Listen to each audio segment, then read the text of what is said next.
आपके कर्म का इंटेंशन और एक्शन, अगर मैं इसे एग्जाम्पल से समझूं, मैं किसी दुकान पे गई चाय पीने के लिए। उसका इंटेंशन, मेरा इंटेंशन प्योर है कि मुझे चाय पीनी है, उसका इंटेंशन प्योर है कि उसे चाय पिलानी है, लेकिन एक्शंस गलत है। उसने हाँ। ऊपर मेरी चाय गिरा दी, मेरे हम्म। हाथ से चाय छूट गई, सामने वाला जल गया।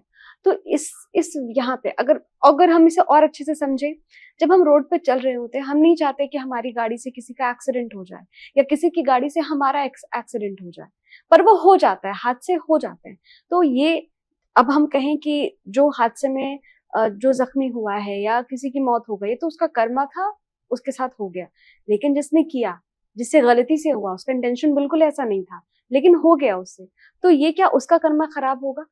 ठीक, कहीं ना कहीं हमारा कार्मिक अकाउंट तो होता है, परंतु सबसे इम्पोर्टेंट चीज होती है कि जब आपके साथ कोई भी छोटी मोटी दुर्घटना हो जाती है, बड़ी तो मर्डर या कोई मर गया तो बहुत बड़ी बात है, फिर तो वो फिर गवर्नमेंट भी काम करती है, लॉ ऑफ कर्मा के साथ साथ फिर लॉ ऑफ गवर्नमेंट जो है वो भी काम करती है।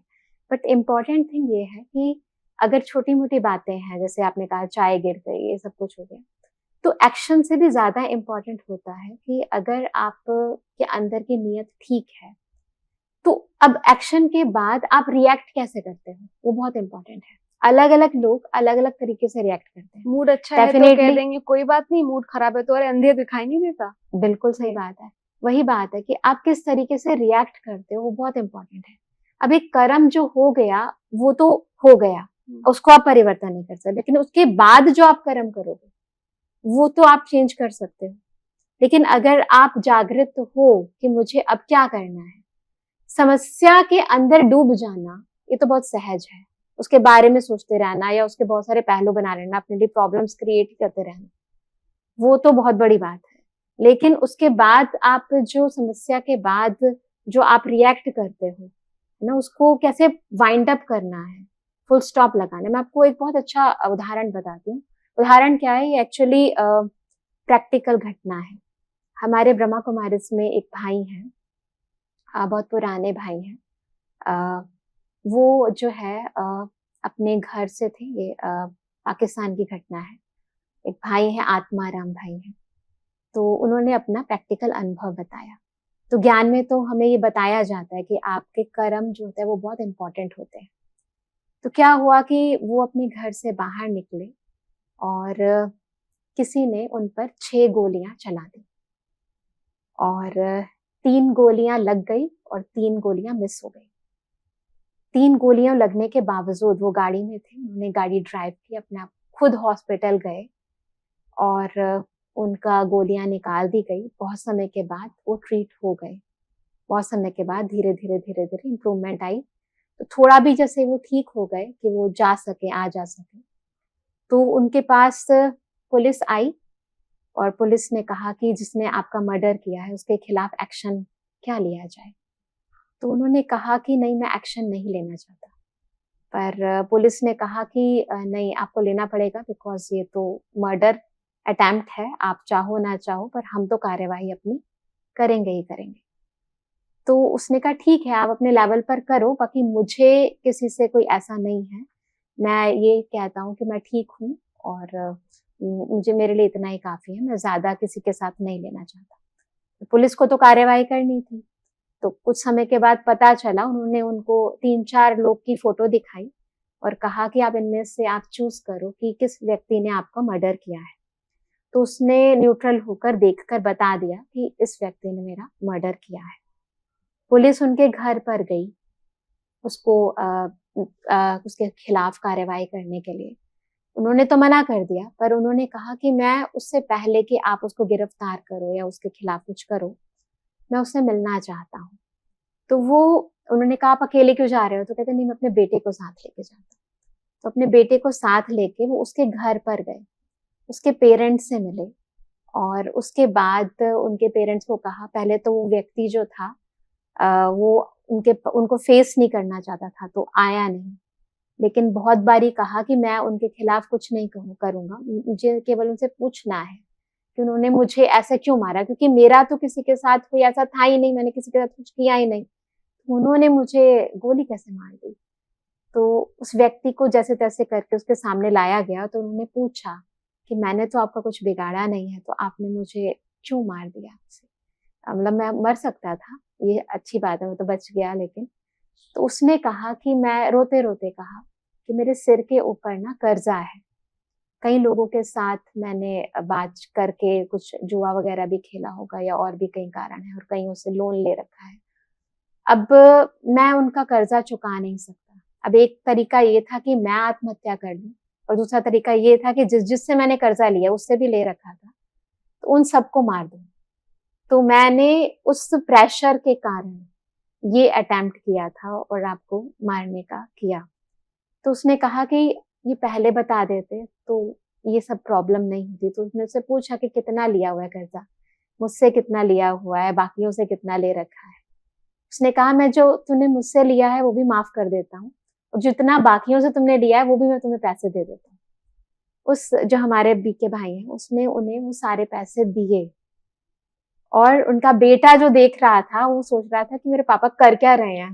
वो कहते ऐसे बोलता है कि पापा आपके जो है गोली आपके पेट में लगी है या दिमाग में लगी। कर क्या रहे हो आप, अपना घर सारा पैसे वगैरह उसको देते जा रहे हैं। उसने कहा कि नहीं, ये जो व्यक्ति है अगर मैं इसको पैसे नहीं दूंगा तो ये ऐसे ही और गलत काम करता रहेगा और मैं इसको देकर जो है होगा मेरा कोई पुराना अकाउंट, मैं ना केवल समाज की मदद कर रहा हूँ, ना केवल इसकी मदद कर रहा हूँ, परंतु अगर एक और बहुत इंपॉर्टेंट बात है, अगर समझो इसके खिलाफ मैं कार्यवाही करता हूँ ना, ये बहुत हर चीज को ना त्रिकालदर्शी होकर देखना है। तो कहते अगर मैं इसके खिलाफ कार्यवाही करता हूँ ये केस चलेगा बहुत लंबा, चलता ही है इस तरह के जो केसेस होते हैं, और लंबा जो चलेगा उसके अंदर भी तो मेरे पैसे लगेंगे, वकील को पैसे देना, आगे भी चलना, कई चीजें होती हैं, टाइम भी लगेगा, एनर्जी भी लगेगी, मनी भी लगेगा। अब वो सारा पैसा भी अगर मैं काउंट करूं तो इतना ही बन जाएगा जितना मैंने उसको दिया। तो या तो मैं अपना टाइम एनर्जी जो मेरा गया वो तो गया, तो या तो मैं अपना टाइम एनर्जी जो वहां लगने वाला है उसे लगाता रहूं, या फिर उस मनी को मैं इसको दे दूं, सेटलमेंट अभी हो जाएगी, ये इसकी कॉन्शियसनेस भी अवेक हो जाएगी कि मैंने जो गलत किया है वो ऐसे आगे नहीं करना चाहिए, और दूसरा मेरा काम भी हो जाएगा। तो उसने, ये प्रैक्टिकल घटना है, ये कुछ थ्योरेटिकल नहीं है, कहानी भी नहीं है, परंतु ऐसे भी मनुष्य आत्मा जब आपको ज्ञान हो जाता है, हम कई बार कहते हैं सबसे ज्यादा जरूरी है आपकी आंतरिक पीस, अंदर की शांति। लोग इंस्टेंट रिएक्शन के ऊपर ज्यादा जोर देते हैं कि मुझे क्या करना चाहिए, मैं बदला ले लूं, इसका उसने ऐसा किया है तो मैं ऐसा कर दूं, वहां बुद्धि चलती है क्योंकि चारों तरफ ऐसा ही समाज के अंदर बना हुआ है। लेकिन आपको हाँ सेटलमेंट कैसे करनी है, मतलब कुछ ऐसा, क्योंकि हर एक व्यक्ति जो गलत काम करता है ना, ऐसा नहीं है कि वो जानबूझ के कर रहा है। मेजॉरिटी हम खुद जाते हैं, बहुत सारे जो जेल्स में जाते हैं, कैदियों से मिलते हैं, उनकी सेवा करते हैं, उन्हें ज्ञान सुनाते हैं, और पुलिस वाले खुद कहते हैं कि जो लोग इस तरह की घटनाएं जिनके साथ होती है वो अंडर प्रेशर, कई बार फैमिली के प्रॉब्लम के कारण बाद में वो कितना ज्यादा उनको कॉन्शियस खाती है, कितना रोते हैं, कितना तड़पते हैं, उस समय इंस्टेंटली जो उन्होंने गलत काम कर दिया उसकी भोगना भोगते हैं। लेकिन अब ये जो कर लिया वो तो कर लिया, आगे के लिए ठीक करना, फिर उनको रियलाइज कराना, फिर उनकी अंदर पावर इतनी आ जाए कि आगे से वो उन सिचुएशन के अंदर राइट डिसीजन ले सके, तो उसके लिए नॉलेज और मेडिटेशन बहुत जरूरी है। उसके बगैर आपको पता भी चल जाए कि मुझे ऐसा करना चाहिए, आप कर नहीं पाओगे। करने के लिए केवल संकल्प नहीं चाहिए, संकल्प में बल भी चाहिए, और बल जैसे हम कहते हैं कई बार ज्ञान जरूरी है, परंतु ज्ञान को इम्प्लीमेंट करने के लिए, प्रैक्टिकल लाइफ में लाने के लिए आपको पावर चाहिए। विदाउट पावर आपको पता होते हुए भी आप नहीं कर पाओगे, और पावर केवल भगवान को याद करने से मिलेगी, मेडिटेशन करने से मिलेगी। क्या आप जानते हैं श्री कृष्ण ही काली है? क्या आपको पता है राधा जी ने श्री कृष्ण के सामने कौन सी 3 शर्तें रखी थी? क्या आप जानते हैं कि द्रौपदी पिछले जन्म में कौन थी और उन्हें 5 पति कैसे मिले? स्तुति चैनल पर सोमवार से शुक्रवार हम लेकर आ रहे हैं ऐसी ही पौराणिक और रहस्यमय कहानियों की खास सीरीज, जहां हर कहानी में छिपा है धर्म, रहस्य और जीवन का गहरा सच। तो अभी स्तुति चैनल को सब्सक्राइब कीजिए और इस अद्भुत सफर का हिस्सा बनिए। इस वीडियो में दी गई जानकारी केवल पौराणिक मान्यताओं, धार्मिक विश्वासों और ज्योतिषीय तथ्यों पर आधारित है। स्तुति इनकी पुष्टि नहीं करता। किसी भी उपाय को अपनाने से पहले संबंधित विशेषज्ञ से सलाह जरूर लें।